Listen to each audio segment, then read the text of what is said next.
বিসমিল্লাহির রহমানির রহিম। আজকে এসএসসি পদার্থ ময়মনসিংহ বোর্ড 2024 বহু নির্বাচনী প্রশ্নের সমাধান করব।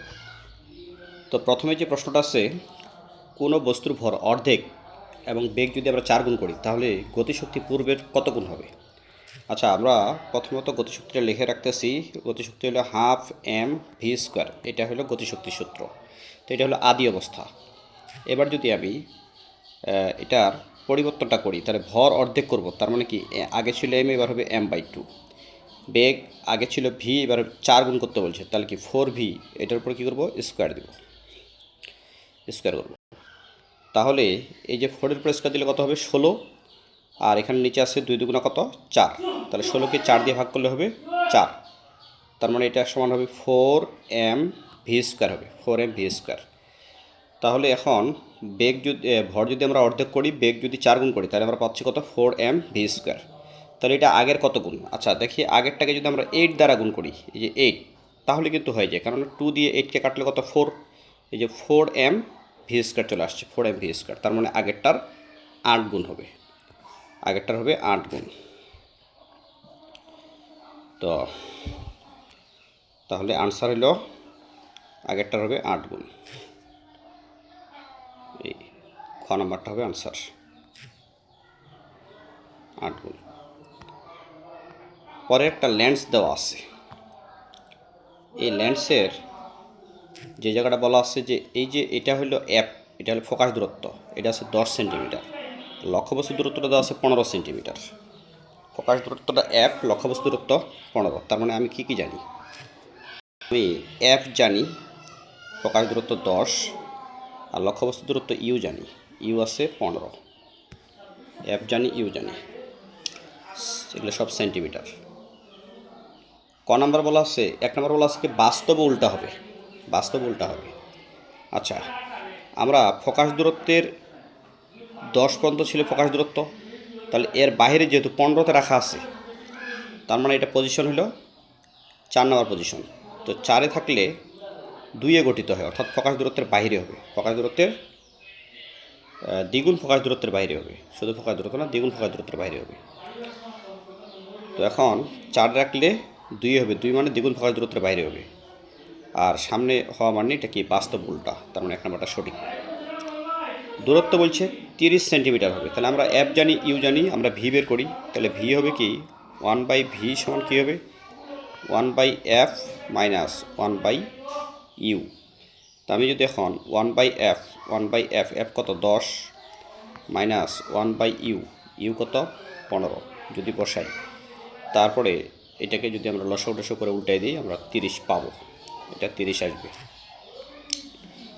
তাহলে 1 আর 2 সঠিক পাইলাম। এরপর বলছে বিবর্ধন, কি বলা আছে যে বিবর্ধন 0.5 হবে কি না। আচ্ছা, বিবর্ধনের সূত্র কি, বিবর্ধনের সূত্র হলো এম সমান মাইনাস ভি বাই ইউ, এটা একটা বিবর্ধনের সূত্র।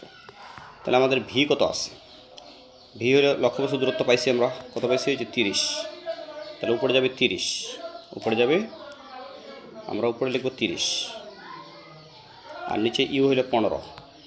তারপরে মডুলাস আছে, তো মডুলাস দেওয়ার অর্থ আমরা এটা মাইনাস আসলে প্লাস দিব, তাহলে 15 2 30, 2 হয়, কত হয় 2। তাহলে কিন্তু এখানে বিবর্ধন দেওয়া আছে কি 0.5, তার মানে এটা ভুল। তাহলে 1 আর 2 সঠিক, 1 আর 2 সঠিক, গ নাম্বারটা সঠিক, 1 আর 2 সঠিক। পরের প্রশ্ন, এটারে আরেকটা অংশ আছে, বলা আছে লক্ষ্যবস্তু ও এ লক্ষ্যবস্তু প্রধান অক্ষের কোন অবস্থানে রাখলে বিবর্ধন এম এর মান 1-এর চেয়ে ছোট হবে না, কোথায় রাখলে ছোট হবে না সেটা চাইছে। আচ্ছা, আমরা যদি ফোকাস দূরত্বের মধ্যে রাখতে পারি তাহলে বেশি হবে। ফোকাস দূরত্ব কত, এই ফোকাস দূরত্ব হলো 10, ফোকাস দূরত্বের মধ্যে রাখতে পারলে 1-এর চেয়ে বেশি হবে। তার ফোকাস দূরত্ব হলো 0 থেকে 10, কিন্তু 0 থেকে 10 এখানে নাই, আনসারে এখানে 0 থেকে 10 নাই। তাহলে আর কোথায় হবে, আর হবে ফোকাস দূরত্ব এবং দ্বিগুণ ফোকাস দূরত্বের মধ্যে, ফোকাস দূরত্ব আর দ্বিগুণ ফোকাস দূরত্বের মধ্যে, অর্থাৎ ফোকাস দূরত্ব 10, আর তাহলে 10-এর থেকে বেশি 10-এর থেকে বেশি আর দ্বিগুণ ফোকাস দূরত্ব কত? 20।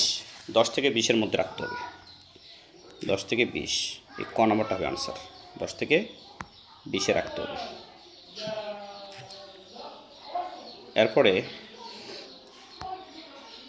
ইলেকট্রনিক সার্কিটে ট্রানজিস্টর ব্যবহার করা হয় কেন? ট্রানজিস্টর আসলে রেকটিফায়ার হিসেবে ব্যবহার করা হয়, সংগ্রাহক হিসেবে মানে কালেক্টর হিসেবে ব্যবহার করা হয়। আর বিবর্ধক হিসেবে যেটা দিচ্ছে না, এটা হলো অ্যাম্পলিফায়ারের কাজ। বিবর্ধক তার মানে কি রেকটিফায়ার এবং সংগ্রাহক হিসেবে ব্যবহার করা হয়। পরের প্রশ্ন, 2 কেজি ভরের একটি বস্তু কিউ এর উপর 2 কেজি ভরের একটি বস্তু কিউ এর প্রযুক্ত বল বনাম সময়, এই পাশে আছে বল, এই পাশে আছে কি সময়। তো এটার বলছে যে ঢালের একক কী হবে? আচ্ছা, ঢাল হলো কোটি দৈরন্তর বাই ভুজ দৈরন্তর। তাহলে উপরে কোটি হলো কি এই যে বলের বিয়োগফল, নিচে হলো কোটি ভুজের অন্তর মানে কি সময়ের বিয়োগফল। তাহলে সময়ের বিয়োগফল মানে নিচে হলো সময়, সময়ের একক কি সেকেন্ড, আর উপরে বলের বিয়োগফল মানে বল, বলের বিয়োগফল হবে কি বল। তাহলে বলকে আমরা কি জানি? বল জানি ভর ইন্টু ত্বরণ বা এমজি। তাহলে এম হলো কি কেজি আর জি হলো কি metre per second square, metre per second square. এই সেকেন্ড স্কোয়ার মানে কি সেকেন্ড স্কোয়ার নিচে, আর নিচে তো একটা সেকেন্ড আগেই ছিল, তাহলে metre kg metre per second cube হবে, kg metre per second cube. Answer হবে kg metre per second cube. তার মানে আনসার হবে আমাদের ঘ নাম্বার। এরপর বলা হয়েছে কি যে ও এ অংশে ও কিউ এর ক্ষেত্রে এ বিন্দুতে সর্বোচ্চ গতিশক্তি হবে। হ্যাঁ, এটা সঠিক, কারণ এ হলো এইটা বিন্দু। এখানে যেহেতু বল আমরা বল বাড়ালে কি হচ্ছে, বল বাড়াচ্ছি, তাহলে বল বাড়ানো মানে কি বেগ বাড়বে। তাহলে বেগ বাড়তে বাড়তে এ বিন্দুতে হবে সর্বোচ্চ, তাহলে ওখানে গতিশক্তি হবে সর্বোচ্চ, কারণ গতিশক্তি হলো half M V square, half M V square. তাহলে বেগ যেহেতু বেশি, তাহলে গতিশক্তি ওখানে বেশি হবে। 1 নম্বরটা সঠিক, 1 নম্বর সঠিক। 2 নম্বর বলছে ও এ এবং এ বি অংশের ভরবেগের পরিবর্তন সমান। আচ্ছা, এই ও এ আর এ বি অংশটা কোনটা সেটা দেখে। ও এ আর এ বি অংশ বলছে ভরবেগের পরিবর্তন সমান। তো ও এ হলো এই অংশটা, ও এ হলো এটা, আর এ বি হলো এটা। আচ্ছা, এটা ভরবেগের পরিবর্তন। তো এখানে আসলে ভরবেগ কি এম ভি মাইনাস কি এম ইউ। তো প্রথমটার ক্ষেত্রে এই ভরবেগের পরিবর্তন হবে প্লাস, পরেরটার ক্ষেত্রে হবে মাইনাস। তার মানে কি দুইটা সমান হবে না, দুইটা সমান হবে না। তাহলে 2 নম্বরটা ভুল। 3 নম্বরটা কি আছে? ও এ এবং এস, তাহলে 1 সঠিক পাইলাম, 2 ভুল। 3 নম্বর বলছে ও এ এবং এ বি অংশে অসমতরণ ক্রিয়াশীল। আচ্ছা, বল বৃদ্ধি করলে ত্বরণ কি হয়? পরিবর্তন হয়ে যায়, ত্বরণ পরিবর্তন হয়। ত্বরণ পরিবর্তন মানে অসম, তাহলে এখানে ত্বরণ বৃদ্ধি পেয়েছে, এখানে ত্বরণ কী হয়েছে? ত্বরণ হ্রাস পেয়েছে। তার মানে কি 3 নম্বরটা সঠিক, 1 আর 3 সঠিক, 1 আর 3 সঠিক, এই যে সঠিক। পরের প্রশ্ন 7 নম্বরের ক্ষেত্রে বলা আছে কি যে সিপি, সিপিটা কত দেওয়া আছে? 20 সেন্টিমিটার, 20 সেন্টিমিটার দেওয়া আছে সিপি। আরেকটা দেওয়া আছে কি ওপি, ওপি হলো কোনটা? এই যে অংশটা, এই লক্ষ্যবস্তু দূরত্ব, সেটা দেওয়া আছে 8। তাহলে সিপি যেহেতু 20, তাহলে 20-এর অর্ধেক হবে, ফোকাস দূরত্ব হবে 10, তাহলে তারও ভিতরে আছে। তার মানে কি 6 নম্বর পজিশন আছে, অর্থাৎ প্রধান ফোকাস এবং মেরুর মধ্যে আছে, প্রধান ফোকাস এবং মেরুর মধ্যে। তার মানে 6 নম্বর পজিশন। 6 নম্বর পজিশনে থাকলে প্রতিবিম্ব গঠিত হবে পিছনে, প্রতিবিম্ব গঠিত হবে পিছনে হবে। পিছনে হওয়া মানে কি অবাস্তব, অবাস্তবগুলো সবসময় সোজা হয়, এবং এবং এই 6 নম্বর পজিশনে থাকলে বিবর্ধিত হবে, বড় হবে। তার মানে খ নম্বরটা সঠিক, অবাস্তব সোজাও বিবর্ধিত হবে। 8 নম্বরে বলা হচ্ছে কি নিউক্লিয়াসের ভিতরে প্রোটন ও নিউট্রনের মধ্যে কোন বল কাজ করে? এটা কিন্তু প্রোটন আর নিউট্রনের মধ্যে একটা শক্তিশালী একটা বল কাজ করে, সেটা হলো সবল নিউক্লিয় বল, এটা হলো সবল নিউক্লিয় বল। পরের প্রশ্ন 9 নম্বরে 3 কেজি ও 9 কেজি ভরের দুটি বস্তুর উপর বেগের অনুপাত কত হলে গতিশক্তি সমান হবে? আচ্ছা, প্রথমে যদি আমি গতিশক্তি দিই হাফ এম, প্রথমটা এম হলো ভর হলো 3, half M V square, half M V square, প্রথমটা হলো হাফ এম ভি স্কোয়ার। আর পরেরটা হবে কি হাফ এম, পরেরটা ভর হলো 9, এটাও কি ভি স্কোয়ার।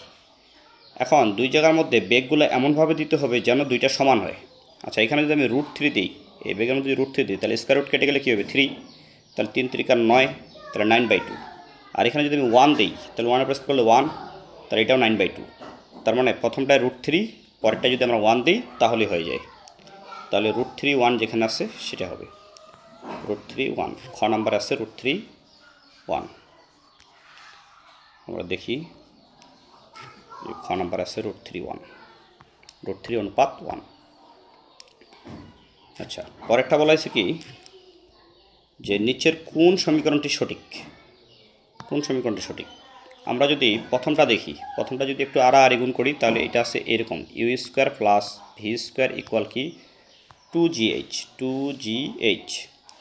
তাহলে এখন যদি তুমি ভি স্কোয়ার রাখো, ভি স্কোয়ার যদি রাখো তাহলে ইউ স্কোয়ারটা পাশে যায় মাইনাস হয়ে যাচ্ছে, তো ইউ স্কোয়ার কিন্তু আসলে মাইনাস এটা সূত্রে নাই, তার মানে এটা ভুল। আচ্ছা, পরের যদি আমরা এই ঘ নাম্বারটা যদি দেখি, ঘ, তো সেখানে আছে কি এই A1কে যদি ওই পাশে নিয়ে যায় তাহলে A1 যায় কিন্তু উপরে, কিন্তু আমরা তো সূত্র জানি কি F1/A1 ট্রান্সফরমারের ক্ষেত্রে সমান কি F2/A2, কিন্তু A1 কিন্তু F1 এর সাথে এখানে গুণ হয়ে যাচ্ছে, তার মানে এটা ভুল, এটাও সঠিক না। আচ্ছা, পরেরটা যেটা গ নাম্বার যেটা, সেখানে আমরা সূত্র জানি কি ছোটো হাতের জি সমান যেটা সূত্র জানি সেটা হলো কি GM/R²। তাহলে এখান থেকে যদি আমরা বড় জিটা বের করি তাহলে জি সমান কী হবে জি ছোটো জি R²/M, এটা হবে। তার মানে কি এখানেও এটা ভুল, এটা ভুল। তাহলে এরপরে দেখি এই যে এইটার ক্ষেত্রে আমরা জানি সরল দোলকের একটা সূত্র আছে টি সমান কি 2π√L/G। এখান থেকে যদি আমরা জিটাকে বের করি তাহলে উভয় পাশে বর্গ করবো, কারণ রুটটাকে কাটার জন্য, তাহলে এই পাশে হবে T², এটা হবে 4, এটা হবে π², এখানে স্কোয়ার কাটা গেলে কি L/G। তাহলে এই জি যদি এই পাশে নিয়ে আসি তাহলে জি এর সাথে T² থাকবে, আর ওই পাশে থাকবে 4π²L, আর নিচে এই T² তখন নিচে দিয়ে দিব। তার মানে এই খ নাম্বারটা সঠিক, খ নাম্বারটাতে যা বের করলাম তাই আছে, খ নাম্বারটা সঠিক।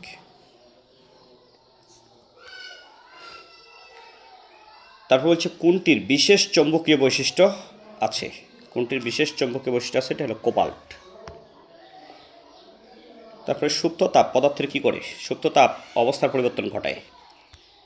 যেমন আমি দেখাই, এই একটা গ্রাফ মেন বই দেওয়া আছে, একটা বরফ -40 ডিগ্রি থেকে বাড়তে বাড়তে যখন 0-তে যায় তখন সে বরফ থেকে তরল হওয়া শুরু হয়, পুরোটা তরল না হওয়া পর্যন্ত সে কী থাকে 0 ডিগ্রি থাকে। তাহলে এখানে কিন্তু আছে সলিড প্লাস লিকুইড, তাহলে এখানে কিন্তু অবস্থার পরিবর্তন হয়, এটা হলো সুপ্ত অবস্থা। তার সুপ্ত অবস্থায় কী হয়, অবস্থার পরিবর্তন হয়, সুপ্ত অবস্থায় অবস্থার পরিবর্তন হয়। তাহলে অবস্থার পরিবর্তন কোনটিতে স্থির তড়িতের প্রভাব নেই?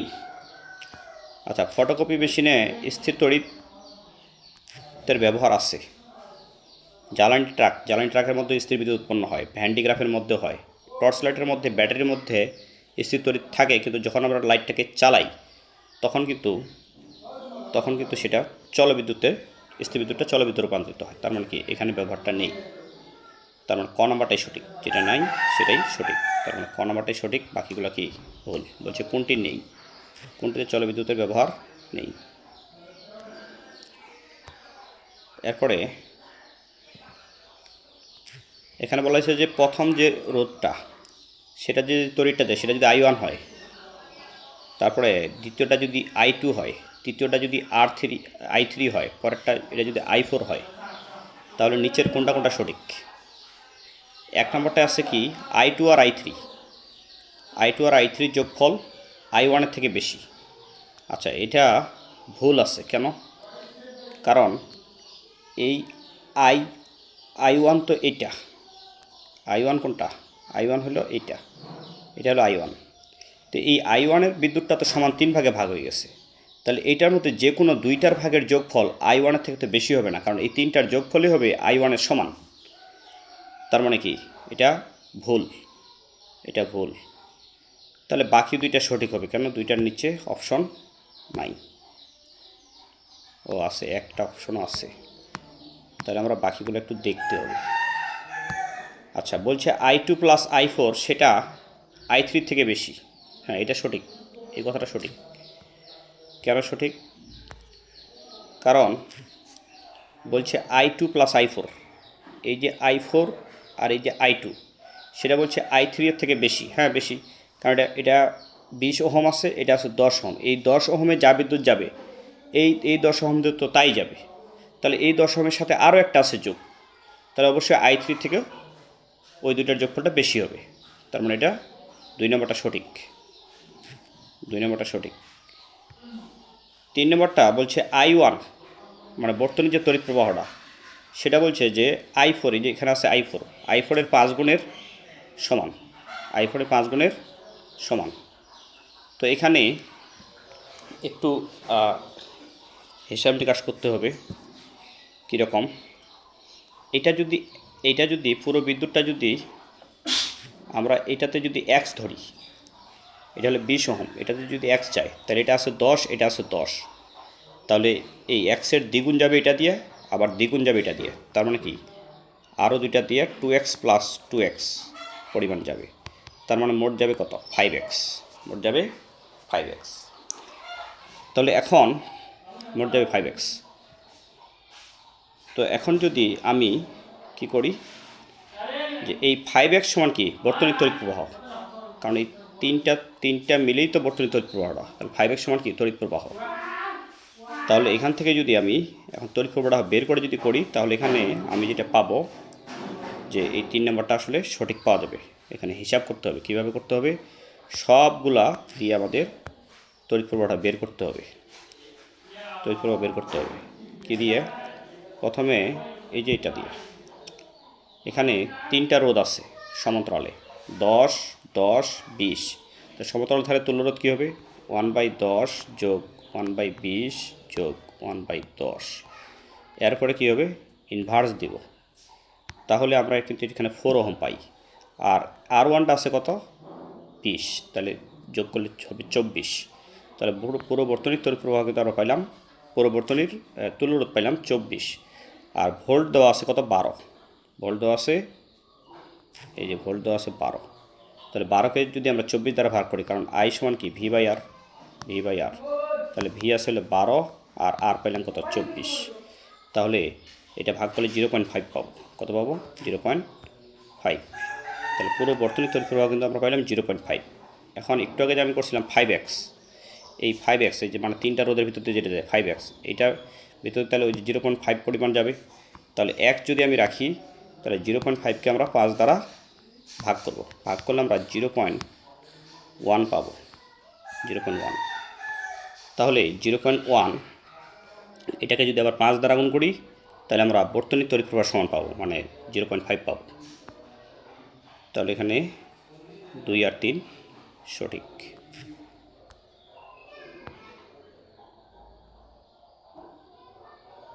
পরের প্রশ্ন, এই বর্তনীটার ক্ষমতা কত। আচ্ছা, ক্ষমতা বের করার জন্য আমরা P সমান VI, ক্ষমতা হলো P সমান কি VI। তাহলে V কিন্তু 12 দেওয়া আছে, আর I পাইছি আমরা 0.5, বর্তনী থেকে 0.5, তাহলে এটা গুণ করলে কত, 6 ওয়াট। তার মানে গ নম্বরটা সঠিক, 6 ওয়াট হবে, গ নম্বরটা সঠিক। পরেরটা বলছে কি যে কোন বিজ্ঞানী প্রতি পদার্থের অস্তিত্ব আবিষ্কার করেন, এটা হলো ডিরাক, মুখস্থ, ডিরাক।